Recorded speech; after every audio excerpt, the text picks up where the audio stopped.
antsika amin'ity herinandro ity dia ny akon'ny fifidianana. Lama ve ny fifidianana tany aminareo sa inona ny olana? Taiza dia hazavao. Amin'ny fijeriko manokana aloha ny lama nefa misy endrika kely tsy betsaka ny olona tsy hita tao anaty lisitra nefa tokony hifidy izy. Dia zay ny problème eky satria be zany tokony hanana ny safidiny nefa tsy afaka mifidy satria tsy hita tao anaty lisitra dia zay no tsy nampalahelo kely fotsiny. Raha amin'ny ankapobeny le fifidianana tamin'ity dia azo lazaina hoe milamina ihany kanefa maro zany ireo olona tsy tonga dia maro koa ireo tsy tafiditra anaty lisitra. Be da be ny teny amin'ny birao fifidianana vao maka misy fifidianana. Raha teny aminay alakamisy komina alakamisy Fianarivy zao lama fokontany Ambohimasina hita hoe lama satria ampy daholo ny fitaovana. Eny hoe nanisa ireo tsy tonga dia maro ny tonga mifidy. Tena lama ny teny amin'ny fokontaninay. Fokontaninay zany teny Tanety be. Tanety be analama izy fa tena lamina izy. Tsy araka ny fiverana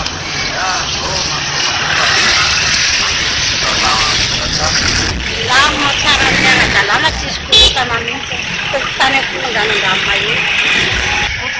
Lama fifidianana aty aminay taty aminay fokontanan-dranomahery. Fokotany aloha dia tetako ndrana-ngamba eny ny lamina tsara na na lora fivoahan'ny fidiran'ny olona andeha hifidy ny lamina tsara fa taminay fa tsy misy korotana mihitsy aloha teto na ny fidiny birao normal tamin'ny lera tokony hidy. Raha ny hevitrao manokana anaiky mivoaka mpifidianana ve ianao? Za aloha zany dia manaiky mivoaka mpifidianana satria ny antony tsy misy hoe alabato na misy hoe korotana teto amin'ny fokontany misy anay fa ny lamina tsara ka sy avoakan'ny ACC eo zany dia ekeny. Ka tsy maintsy ekena zay mivoaka eo. tokony izay ngamba ny tonga raha tena izy aloha satria tsisy korotana tsisy inona nefa dia sotra tsara ny fifidianana. Raha amin'ny teny aminay manokana mety ekena fa ny tany amin'ny sasany mety tsy haiko. Teny moa zany ny lamina teny tsara ny teny raha ohatsy hoe dinihana amin'ny ankapobeny.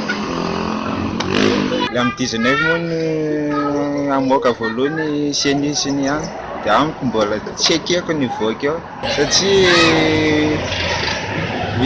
mbola misy ambadika be dia be raha ny fahazahoakan'ilay résultat any amin'ny sisiny loatsy eto dia mbola tsy azo ekena satria misy ohatriny amiko ohatriny be kolikoly be.